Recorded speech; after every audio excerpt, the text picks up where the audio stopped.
This is the Happy Rant Sports podcast, in which Ted Cluck and Barnabas Piper rant about old sports, new sports, sports books, sports movies, and anything else related to sports that they feel like.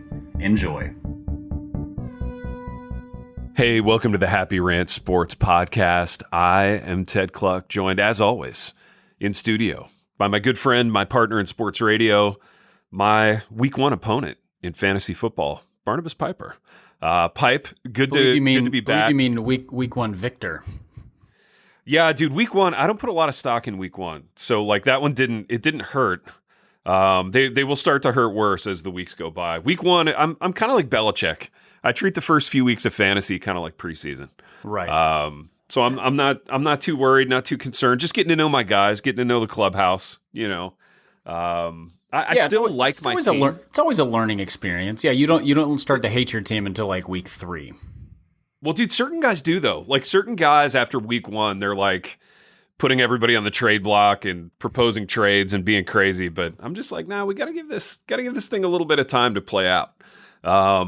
Although, yeah, I mean there were some surprises, some disappointments in week 1. I want to start just like big picture. And by the way, you should watch football, think about fantasy football, all while drinking a cup of Redbud City coffee, Piper. They are our coffee sponsor. They are our partner in the coffee business, and it's great to be coffee moguls. I was reminded of that the other morning when I saw some money appear in my account from our lucrative Redbud City Coffee Roasters sponsorship. So, Pipe, tell them where they can get the greatest coffee known to man, and then we'll move on.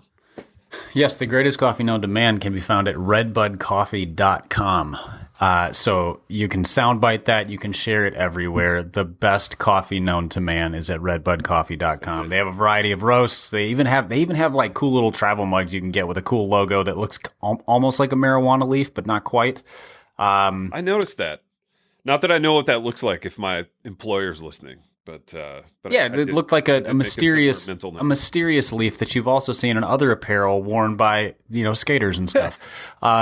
Exactly. And if you use the code HAPPYRANT at checkout, you get a 10% discount off of your entire purchase. So if you are buying, you could buy huge bags of coffee to use for your church, for example. If your church is meeting in person, you can buy small bags for personal use. Code HAPPYRANT gets you 10% off. Go to redbudcoffee.com, use the code, get your coffee, get your discount. It will make you happy. It sure will, Pipe. And speaking of things that make you happy, I was just so happy that NFL football was back. It was a happiness that like I'd almost forgotten what it felt like. And I'm not a super fan. I'm not like a super fan of a team or anything, but I just love having fresh, original football in my life. I loved having it to look forward to after church. It was just nice to have it back. Did you enjoy the viewing experience, which I know was a little bit different this year for a variety of reasons? First of all, like how much did you enjoy it? Was it different from past years? How did you feel about it? It wasn't massively different. Because I feel like the fans are much less involved in a football game, when you're watching. So an empty stadium for a football game doesn't affect the viewing experience much.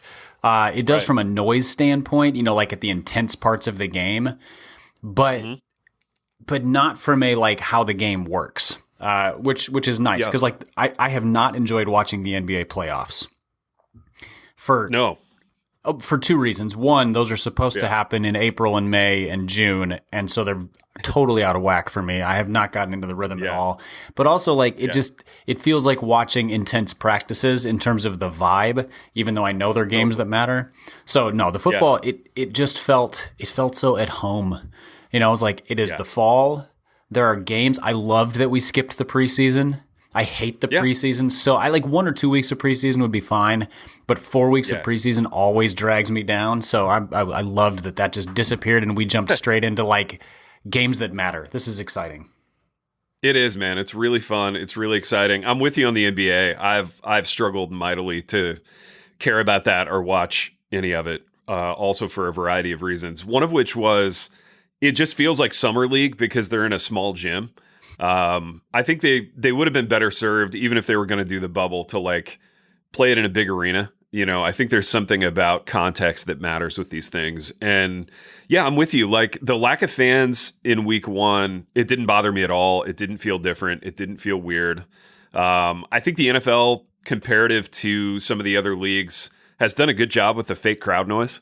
I feel like they basically got the fake crowd noise piece right. And yeah, all in all, it was a really good product, man. It was a lot of fun.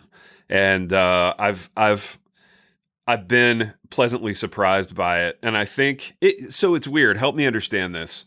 Week 1, it was like no fans anywhere. But week 2, I'm reading like a lot of these buildings are going to let in a pretty good number of fans. So I'm no doctor pipe, but like was COVID that much more serious a week ago? Yeah. No, I know. And that's going to be full disclosure for our listeners. I just like to be transparent that way. But what's the deal, man? Like, why was it imperative that we have no fans in week 1, but we're good with like 15,000 in the building on week 2? Because nobody knows it. Because nobody knows anything about anything.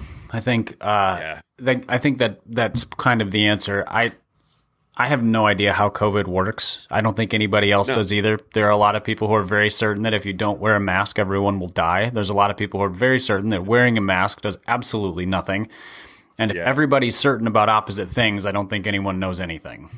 I'm not certain of anything. It feels like the emergent church all over again. Except in this scenario, I'm like Rob Bell. Except in this case, there will be 15,000 people there instead of 12 hipsters. Yeah. That's true. That's so true. Dude, do you feel like, and this is a slight digression, but I think it's related on this level. And it's related to the Big Ten coming back too, which is an interesting news item we might want to, dip into. But do you feel like now more than any other time in human history, like PR just runs the world? You know what I mean? Because I think in a sweeping act of PR, like paranoia, the Big Ten shut their season down, after the MAC and a few other conferences had shut down. And now they're like, oh my gosh, there's games on TV and we're not a part of it. Let's hurry up and finagle a way to open it back up. I don't know. I just, and maybe I notice it more because I'm an adult and I'm in journalism or whatever, but I just kind of feel like PR is running everything. And it's weird. Yeah, it is, but it's also like PR plus reverse psychology PR, because you get the Big Ten that caves. Like they made a decision based on, whatever data they had and conscience and whatever. And then they caved to the public demands. But then you get like entire, say, presidential campaigns, for example, that are run on like negative PR. Like they thrive on being hated. I'm like, well, that's not standard PR. That's like the opposite of standard PR. And so it really does feel like that the goal is to not just appease the masses, but get a mass reaction. Like if you are getting a mass reaction, you are doing well, period. Yeah. And it's fascinating. It feels unintelligent at best. Well, yeah, and I feel like it's in a sense antithetical to sports, because I mean sports and PR have always had a symbiotic relationship. Obviously, there have been PR officers in sports since the beginning of time, probably, but I always had the feeling that sports was somewhat what's the word? I guess modern, in that there were always boundaries. There was always a winner and a loser. It always felt very concrete in a world of like PR squishiness. But now I feel like the PR creepiness has just infringed on my thing in a way that I'm not excited about. And, I'm not outraged about it. I'm not going to like stomp off in a huff and stop watching the NFL like some people are doing, I guess. But yeah, the plus side of sports is that you can kind of mute that other stuff. So like we talked about this when the Colin Kaepernick controversy was kind of at its peak, and I think you cared less than I did about the meaning of that. You were just kind of like, it's football. Can we just talk about football? But bottom line, by the end of it, I was just like, I don't care how players protest. Right. I think they should have the right to, but whatever. Like if they just skipped all of the pregame stuff and like you turn on the TV and they're like, and here's the opening kickoff, I would be happier. Like, let's skip all of the conversation about anything and get to like kickoff and plays and whatever. Yeah. I don't even like TV analysis for the most part because it's usually the dumbest of the analysis. And so I'm pretty content. And if the announcers get hung up on something, I just mute the TV. Like the game is still great without them talking. Which is kind of how it used to work. Like in the 80s, you would flip on CBS Sports at, 1:03 after you got back from church, and it was like the Budweiser kickoff, graphic was up there, and you were playing football. But yeah, now there's just a kind of mind-numbing amount of preamble to every game, which I think renders it all meaningless. If you're doing 20 minutes of pregame for like Browns Bengals on a Thursday night, 2 garbage teams and a garbage time slot, like what are we even doing? And it's just a lot. But that said, like I've thoroughly enjoyed the football. I've thoroughly enjoyed watching certain people. I want to do one more take on the presentation side of it though. Did you watch, let's see, it was Giants somebody. So it was the early Monday night game on Monday. Like they always do the 2 Monday night games in week 1. Yeah. The early Monday night game, it was Chris Fowler and Kirk Herbstreit in the booth. And I thought it was incredible, dude. Not necessarily because the quality of the analysis was incredible, but just because I'm a firm believer that like Monday Night Football should sound a certain way, and Fowler and Herbstreit made it sound that way for me. Do you know what I'm talking about? Does that take like hit home at all for you? Yeah, it's I didn't love their analysis, but again, I don't watch sports for the quality of what is said as much as the what's kind of the ambiance created. Yeah, the environment of the announcer, which is where like Monday Night Football the last several years has just been garbage. It's just dog crap because it doesn't create any environment. Like it's so like when you watch Aikman and Buck announce football games, I don't like Joe Buck as a football announcer. Really like him as a baseball announcer, but it sounds right. Like it's the right thing. Dude. Yeah. It is the right thing. I watched them last night, and I thought the same thing. Like, garbage game, garbage time slot, but Aikman and Buck made it sound good. And that mattered to me. I don't know if there's a way to move, like, Herbie and Fowler into the prime Monday night slot moving forward, but ESPN should think about it. It creates a certain ambiance that you like. Speaking of that Giants game, to pivot more. Quick comment. You know what ESPN is going to do, though. They're going to be like, oh, you know how we should solve this problem? Let's get 11 guys in shirt sleeves and 2 short ties lined up across something and try to get them all to make comments on every play. Yeah. Dude, the booth is going to be so crowded. It's going to be more crowded than like an NFL sideline by the time it's all said and done at ESPN. But yeah, it's a strange deal. I do wonder. So if the moment that we're in is sort of the gluttony of TV production, I do wonder if the pendulum is going to swing back toward minimalism at some point, and if people are just going to realize it's easier, it's better, it's more deliverable to do a broadcast that isn't choked with 25 minutes of pregame and like 16 people in the booth. You know what I mean? Well, you have to imagine that whoever's, the CFO for these companies is looking at this and going, wait, we're paying 2 guys and, 30% fewer camera people and the sideline announcer. I mean, that person still gets paid, but they're not like running around the sidelines with multiple camera guys. There's not, we don't have Tony Siragusa in the end zone saying stuff that doesn't matter. He's like, wow, we just saved like $1.3 million. We should not go back to the other thing. Absolutely, dude. Absolutely. And their ratings are going to be through the roof because everybody's like, I just want football. Please, just show me football.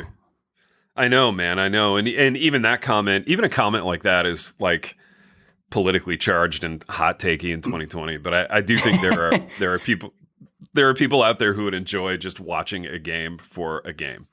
I suppose these days, if you say I just want football, somebody's going to go. There's going to be 2 responses. Yeah. One is, don't you care about concussions? And the answer is, frankly, no, not really. And the other is, there are people dying of COVID. How can you think about football? And the answer is because people are dying of COVID, we occasionally need to think about other things.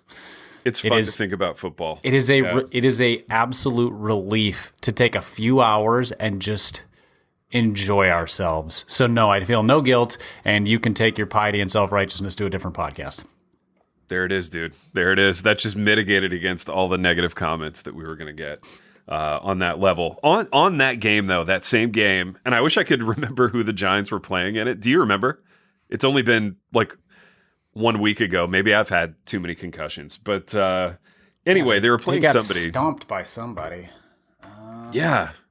Who the heck was it, man? I guess we can... Oh, was it the Steelers? Yeah, we can look in our studios. It was the Steelers. Yeah.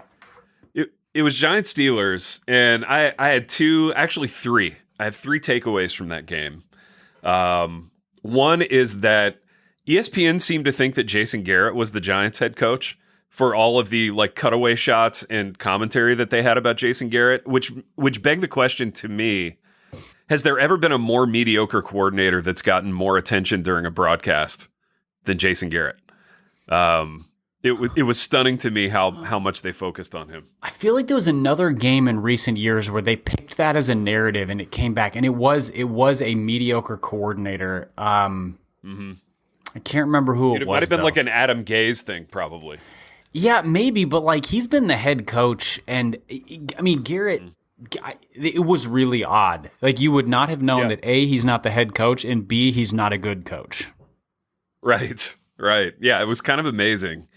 Dude, my second hot take from that game, I don't think Saquon Barkley is good. I think he is an astonishing athlete. I think he was very good in college. I don't think he's good in the NFL. And I'm not sure he's going to be good. I'm not sure he's ever going to be Ezekiel Elliott or have even like a Todd Gurley type of season when Todd Gurley's healthy. I don't think he's going to impact the game that much. I have a question before I decide if I agree or disagree with you. I mean, my inclination is to disagree, but so, like for example, quarterbacks are so dependent when they come into the league on who they land with. It has to be the right coach, the right system. So, like Sam Darnold might never be good.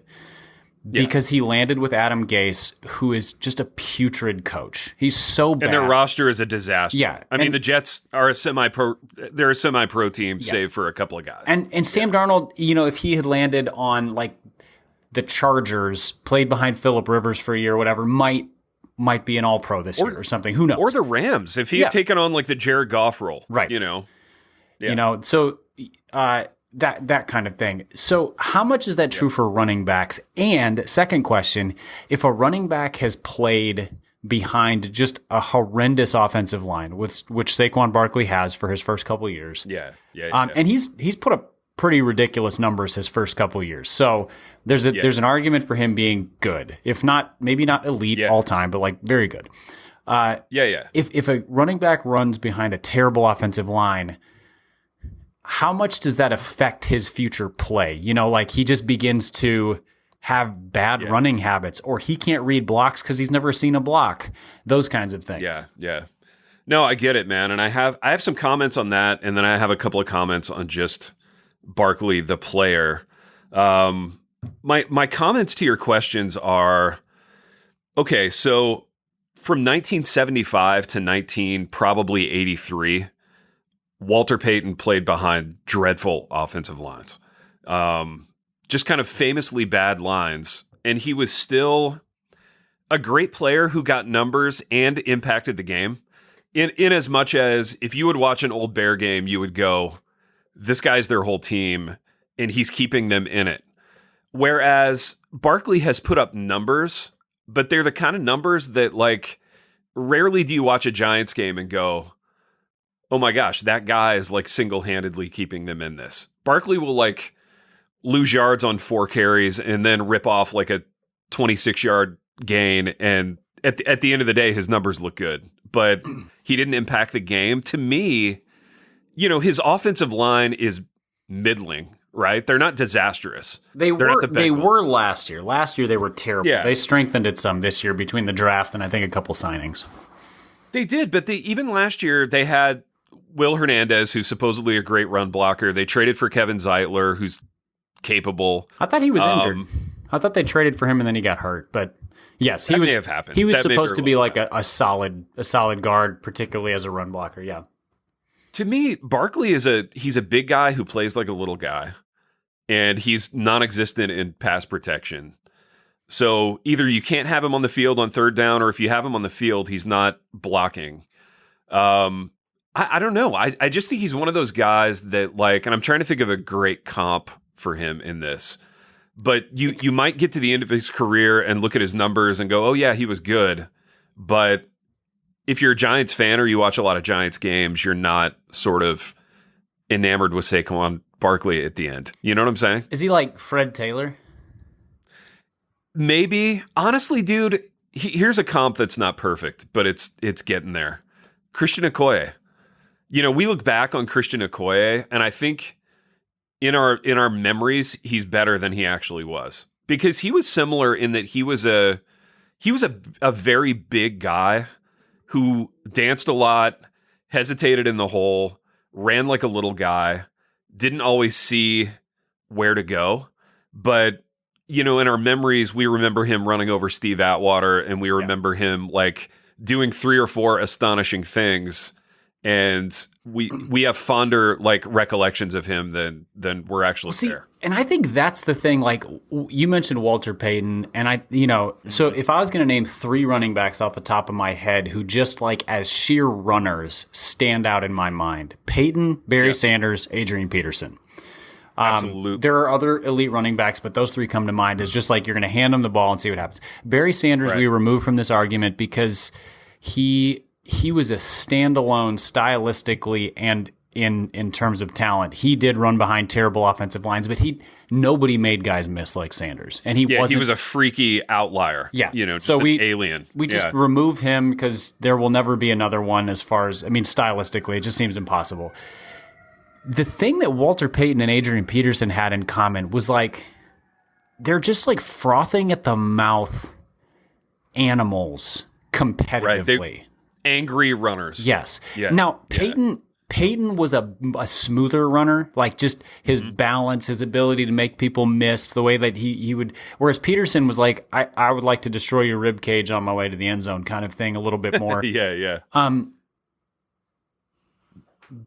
Barkley doesn't have that, and the thing is, neither does just about anybody. Like Marshawn Lynch was the last person who kind of had that. If Saquon Barkley ran like Marshawn Lynch, he would be the best running back in the NFL because he's faster, he's quicker. His athleticism is insane. But so here's another player comp for him that might hit a little close to home for Giants fans. Odell Beckham. There you go. Okay, yeah, this one I'm on board with 100%. The highlights are better than everybody else's highlights. The impact he has on the game is just kind of doesn't matter. I agree 100%. And he's less of an a-hole than Odell Beckham. Like, he's not the kind of guy. So is the majority of the league, but yeah. Well, yeah, that's right. But he's not the kind of guy that you're having to count his touches for fear that he's going to divide the locker room if he doesn't, catch more than 3 balls or whatever. But yeah, you're right, man. You're so right. That's a very good comp in terms of the reality not matching up with, the magnitude of the highlights. And now, I will give Barkley I will give him a longer leash on this for a couple reasons. One, no offseason, new head coach, new offensive system, new everything. Rookie quarterback last year, like new left tackle. Yeah, the fairly new offensive line across the board. Not a ton of other weapons on that offense, although they looked a little better than I expected. And so I look at that and I go, okay, maybe by week 3 he's kind of like, I am the fuel for this engine. Like Daniel Jones hands me the ball or throws me the ball, but I'm the guy who makes the plays. And I've never heard a negative thing about him in terms of work ethic, in terms of anything. So it seems like the pieces are there for him to put it together and have like a 2 or 3 year run of just running back dominance. Yeah, it could be, and Ezekiel Elliott had the the luxury of playing behind one of the league's best offensive lines since day one. So it's almost he's hard never impressed me. Like, he's good, but I look at him and I'm like, he's the kind of good that half the running backs in the league could be in that position. Like, if Barkley was behind that line, he'd be better.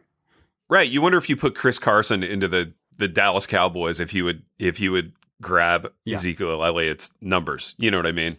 And I guess we'll never know. And that was always, interestingly, that was always the argument with Emmitt Smith, was just that he played behind a legendary Hall of Fame level offensive line, and he just got what was blocked. And he was tough and gritty and everything else. But yeah, his attributes, you don't put on an Emmitt Smith game and just have your jaw hit the floor at what he's doing, like you did with Walter Payton, or even like prime Adrian Peterson, where he's just running people over, running angry, running with like pop and acceleration and all the stuff that he brought to the table. So yeah, it'll be interesting to see where Saquon's career goes, because there are, like, the PFF pound the table, never draft a running back guys. They're very loud when they talk about Saquon Barkley. And I think I'm not one of those guys.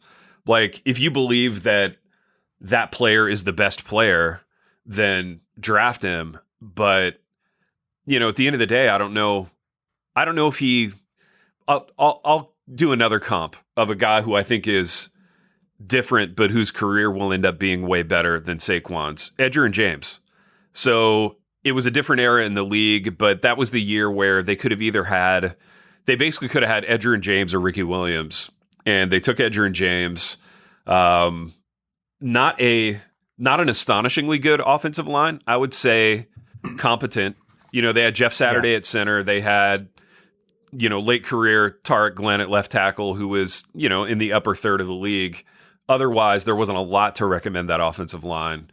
And he puts together just this stunner of a career in which he's an every down back. He's a factor in the passing game. A really underrated runner. You know, Edgerrin James was his tape is really impressive. One of the coolest stats about Edgerrin James, and I'm not going to get it exactly right because it's pulling off the top of my head, but he led the league for like 8 straight years in runs between 8 and 15 yards. Totally, dude, which is a great run. Yeah. Right? Like, and so he was never the 50-yard breakaway guy. He wasn't, but he was the smoothest at like sliding between blocks, bouncing off one guy and turning a 4-yard carry into an 8-yard carry, or an 8-yard carry into a 12-yard carry. And it was, I thought that stat was so great, because I was like, yeah, I would love to have a running back who could bust it for 50 yards at any given time, but I would really love to have a guy who 8 times a game goes for 9 yards. Oh, absolutely. And all those wide zone plays that they ran, which were really the cornerstone of their offense, because Peyton Manning would play action off of them. Like, he never lost yardage. Yeah. You know, whereas Saquon, you're getting so many negative plays and so many kind of zero plays, and you're kind of like holding your breath waiting for the highlight, you know. And Monday night it never came. You know, he finished with like 17 carries for 6 yards. Yeah. And you know, occasionally on a very, very, very, very rare basis, Barry Sanders would have a similar stat line where like the home run just never came.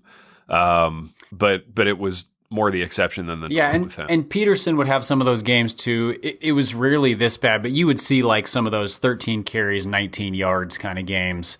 Yeah. You know, where usually, they just couldn't get him going. That's the other thing, is usually when you're playing from behind, it's a little harder. But I would like to make one comment in Saquon's favor, and that is, I'm just looking at his rookie year stat line. So last year he was injured some, and they had a rookie quarterback. But his rookie year, he rushed 261 times for 1,300 yards and 11 touchdowns. That's a very good year. Oh, yeah. However, he also caught 91 passes for 720 yards and 4 touchdowns.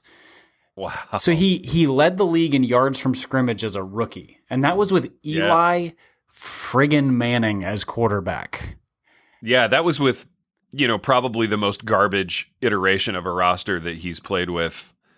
You know, was Odell still there then? I think so. I don't remember. I think that because I think last year was Odell's first year with the Browns. So, but I think he was. So Odell was there. They had like Sterling Shepard, who has always been he's the next great slot guy coming up for him, and he's never done anything. So I mean, as a rookie, he he had 120 targets as a rookie, which tells you just how bad that team was. If your running back gets 120 targets, it means your passing game stinks. But those are impressive stats. Last year in only 13 games, he had just over 1,000 yards and 400 yards receiving on 50 receptions. If you put that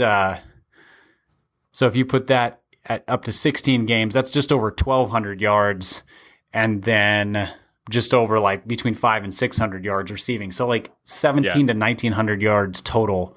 So I mean, it's a great year. I think the thing that we're seeing in the NFL that makes it hard to gauge this is great running backs are rarely the driving force of a winning team. Yeah, anymore, that's true. Right. You know, when we were growing up, that wasn't the case. But like today, you're right. You know. Yeah, I mean, right? and it's in the same way that we don't talk about inside linebackers anymore. Right. I mean, we never do. Well, those two things go hand in hand. Different. When the game was built around run the ball 60-70% of the time, the middle linebacker was the key player to stop the opposing offense. Yeah, you had to have a Brian Urlacher to keep up with an Adrian Peterson, you know. Yeah, like Mike Singletary wouldn't even have a place to play in the league today, and he was one of the best players of his generation, or one of the best defenders. I actually disagree. I think he would be an interesting fit in today's league because he's kind of that like 220-pound play all over the field guy that you're seeing more of. You know, he's a little bit of a... That's true. Was he fast I'm trying enough? to think of a comp for him. He was pretty fast, man. I mean, I don't have like data on it, but just watching him roam from like sideline to sideline, making plays in pursuit, he was a pretty speedy guy. Maybe like who was the rookie? The rookie that came out of Michigan a year ago. I think he ended up in like maybe with the Steelers. Devin Bush? Yeah, Devin Bush. Yeah, he might have been his era Devin Bush kind of a guy.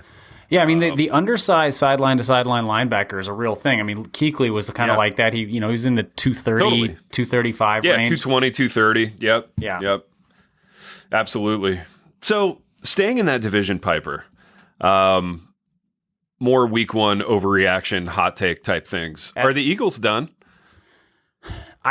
The Eagles are never done. Yeah, and that's true. They're not.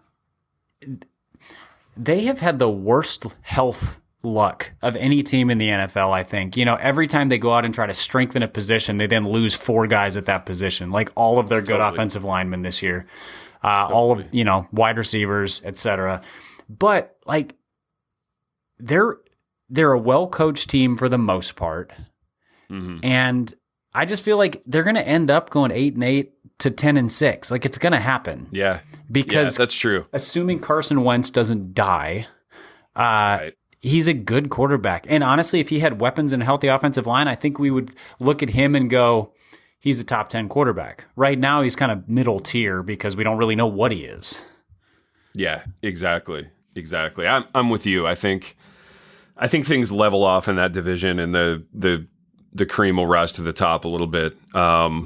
Washington football team, Piper, is the concept of that with Ron Rivera, with like the Dwayne Haskins experiment. Is any of that interesting to you at all? Did you find yourself like flipping over to the Washington football team's game and being intrigued by it? Because I was a little intrigued. I mean, I'm intrigued because it's an NFL game. I think we discussed on a previous football podcast how they may, in fact, be the most boring team in football.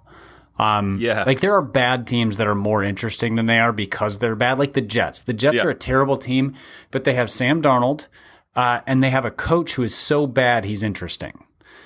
Yeah, you kind of just want to see what they come up with from week to week. There's absolutely nothing intriguing about the Washington team except that they don't have a name. Yeah, that is so interesting and bizarre to me. I'm a collector of like football oddity, and like I'm interested in the Washington football team thing just because it's such a, like if you wrote it in a satirical novel about pro football, it would land as a joke. You know what I mean? Yes. Like we got rid of our mascot. We didn't do a total rebrand. We're just kind of like putting a beige placeholder there for an indefinite period of time. It's all hilarious to me, and I kind of am into it.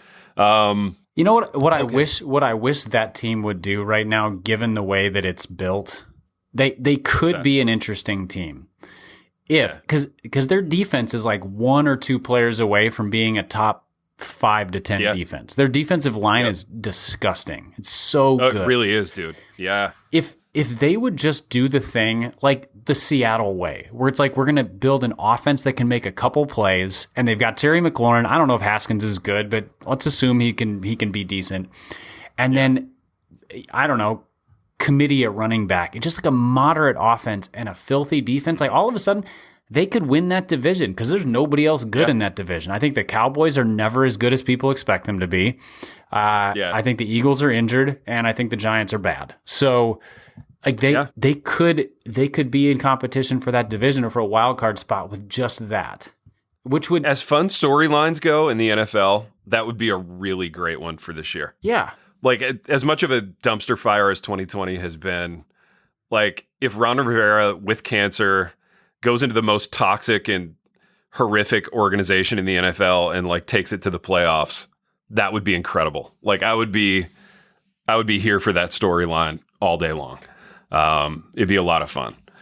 So, yeah, I'm kind of hoping it happens. Also, another fun, like, byproduct of that storyline would be Dallas, like, compiling an all-star team on offense and spending like $100 trillion on it and still going 8-8 and missing the playoffs. All right, so following in the theme of are they good, is Dak Prescott good?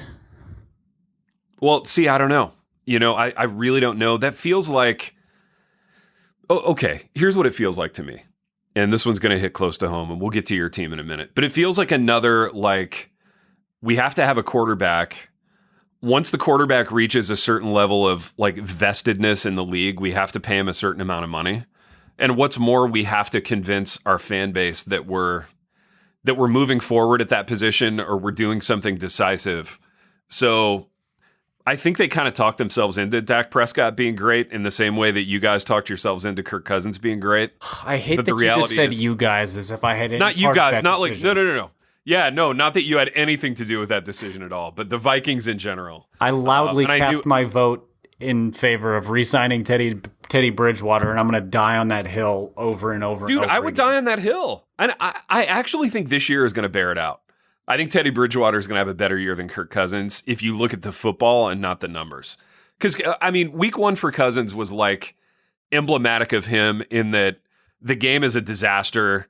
You know, he tacks on like 115 yards of meaningless, like, garbage time yardage. And then you look at his stat line and you're like, oh, he wasn't that bad. But, you know, for 3 quarters, the team was terrible. Yeah. My friend Vince, who works here at the church with me, he grew up in Iowa. He's a Vikings fan. He texted me right at the end of the Vikings-Packers game, or maybe it was right after. And he said, and he's been a Kirk Cousins defender. He and I have arguments about this, but he said Kirk Cousins is the best garbage time quarterback in the NFL. And I was like, that, unbelievable. That pretty much sums it up. If you are down 3 touchdowns, you can guarantee he's going to make 7 or 8 amazing throws.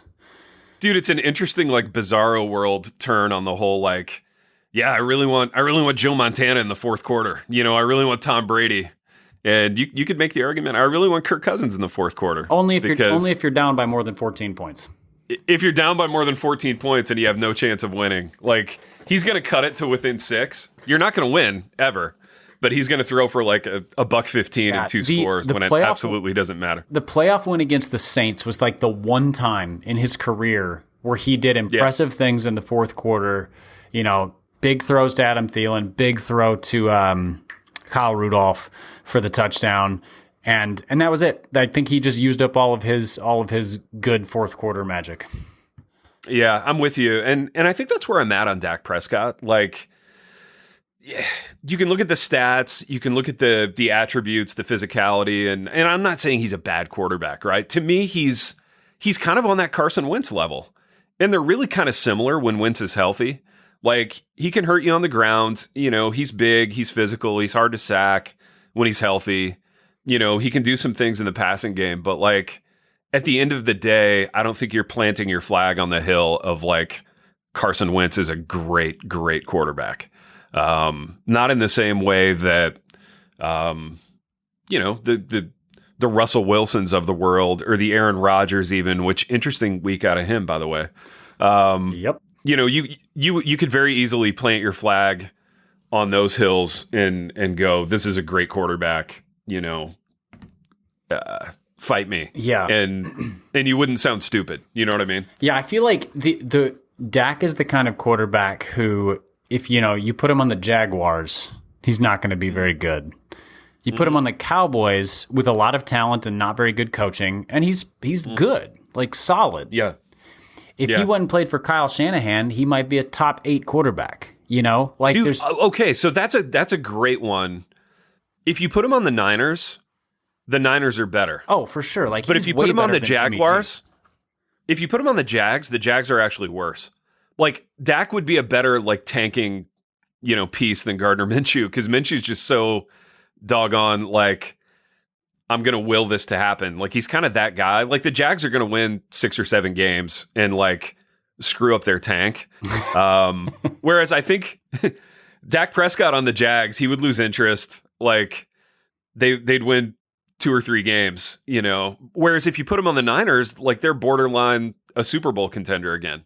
And they're better than they are with Jimmy G. I don't know. It's just, it's a fascinating, and it goes to your point about different players in different situations and how do their careers go, That being said, if he signed a big contract, I would still trade him straight up for Kirk Cousins. Like, he's better than Kirk. Totally. And so even though they're kind of at that same place in their career, because I feel like Dak has room to get better, where, in the right kind of offense that uses his mobility well, that, that kind of puts him in a little bit more, makes the right calls on him for playmaking. He could do some really impressive things. And I think we know exactly, like, last year was Kirk Cousins' best year of his career, and I don't think he'll ever match it. Yeah. Yeah. No, you're right. You know exactly what you have in him, and there's still some, like, there's some interesting, like, storyline upside with Dak Prescott in the right situation. Yeah, totally. Piper, last point from the Giants game, but it's really more of a broad point about the league in general. I thought, and I haven't watched all of them. I didn't see Mekhi Becton because I didn't watch the Jets, but I think almost all the rookie tackles played really well. Andrew Thomas for the Giants played well to me. Tristan Wirfs was really good for Tampa. Jedrick Wills last night. We're recording this on a Friday morning. He played against the Bengals last night and looked good. I've really been impressed with the rookie tackles, and they've been a lot of fun for me to watch. I think the rookies in general were pleasantly surprising in a season where you had no preseason and really no training camp. What are your thoughts on that? I mean, obviously, I haven't had a chance to watch them all in depth, but it was an impressive tackle class, and if they live up to it, the league is better for it. Bad offensive lines make football hard to watch. Yeah, they ruin the whole game. It's like a car race where the car just keeps breaking down. Basically, they're kind of the engine of the whole thing. So if they reach their potential, or just like if they live up to their draft status, it's going to be a lot of fun. Mekhi Becton is the one who I want to be amazing for 2 reasons. One, because I inordinately like Sam Darnold and want him to succeed. And so do I. And so Becton being on that team would be a big part of it. And also because I miss the oversized monster of a tackle who's freakishly athletic. We just don't have any of those in the league right now who just where you get offensive tackle highlights. Dude, like a Jonathan Ogden. Yes. Yeah, I feel like 7 or 8 times a season he was good for just like a wipeout. Or he would just ragdoll some guy with one arm, and you were just in awe of what he could do. So yeah, it would be nice if Becton could deliver that. Can I ask you?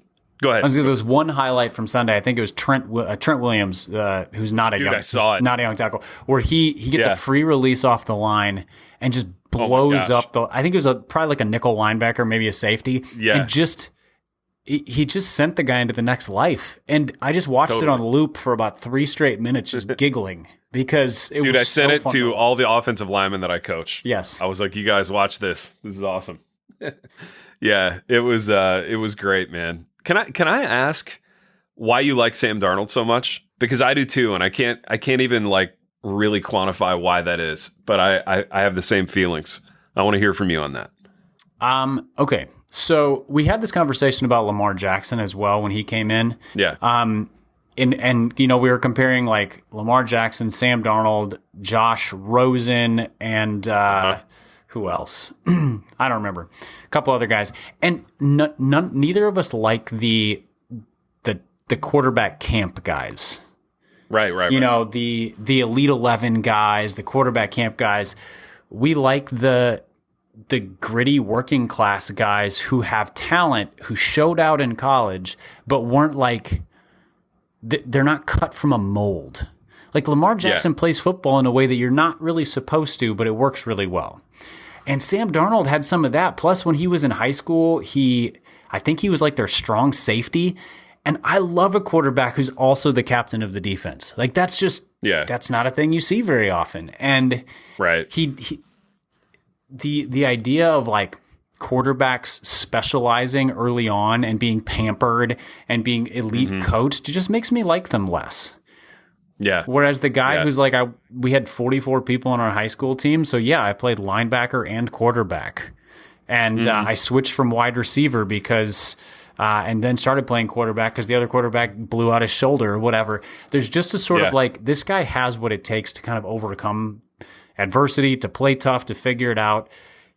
I know he's from Southern California, but I would have guessed he was from like Pittsburgh, kind of totally has that mentality. So I think it's that. Yeah, no, I agree. And I remember some early career USC Darnold games where I was just kind of in awe of the way that he took it over, And he made mistakes, and I usually don't like quarterbacks that turn the ball over, but he's the exception in this case in that, I'm willing to overlook some of that stuff because the upside is so intriguing. I really hope he doesn't become one of those guys that just languishes in an awful organization for the balance of his career. I think a great scenario would be Darnold hits free agency, somebody with some vision for what he could be rolls the dice on him, and he ends up in a good organization with a good coach and gets to have like a really stellar second act. Yeah. That's so good that you kind of forget the first act. Yeah, the best case scenario for him right now, I think, is that so they got a new GM like right around the time of the draft. Maybe just after the draft. I can't remember. It was a really weird situation. It was weirdly timed. Yeah, I remember that too. Badly timed. But at least their draft wasn't bad. Like they made some good picks. Yeah.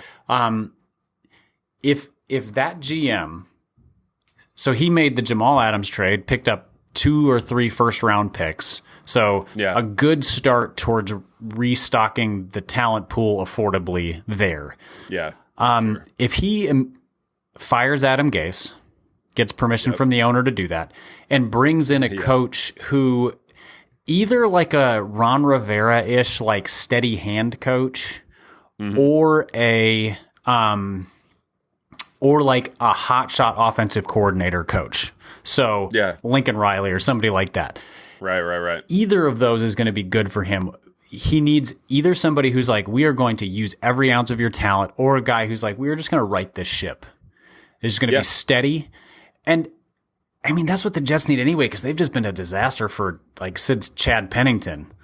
And really, I think, but Gase has to go. He's just, he's not good at coaching football, nor is he good at coaching humans. Yeah. There seems to be a total disconnect there. And I mean, I'm reminded of somebody like Steve Young, who had extraordinary off the charts, like physical ability. Went to Tampa. They were generationally bad. Went to the USFL. That was a disaster. So like 6-7 years deep into Steve Young's career, you're like, this might just be a wasted guy. And then all of a sudden lands in San Francisco. He's got Bill Walsh. The rest is history. Now he's in the Hall of Fame. So not that that's going to happen with Darnold, but it would be nice to see talent not wasted.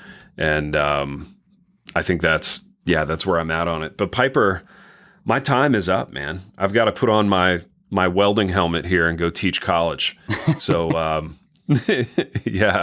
I've got to hop here, but this was fun, man. Here's to more of this throughout the season. There were a lot of topics we didn't even get to, but I'm sure we'll get there in subsequent weeks. And congrats on the fantasy win. Hopefully our teams can be near the top this season again. And so we've done what we always do in this program, Piper, in that we've wandered to and fro throughout some sports topics. And until next time, Mekhi Becton. The Happy Rant is brought to you by Resonate Recordings. If you go to resonaterecordings.com, you can see the full range of services they offer. So if you're considering starting a podcast, they are the ones we recommend going with. Again, go to resonaterecordings.com to see their prices, to connect with them and ask any questions, and to see what they can do to help you launch, edit, master, and improve your podcast. Again, go to resonaterecordings.com to see what they can do to help you launch and improve your podcast.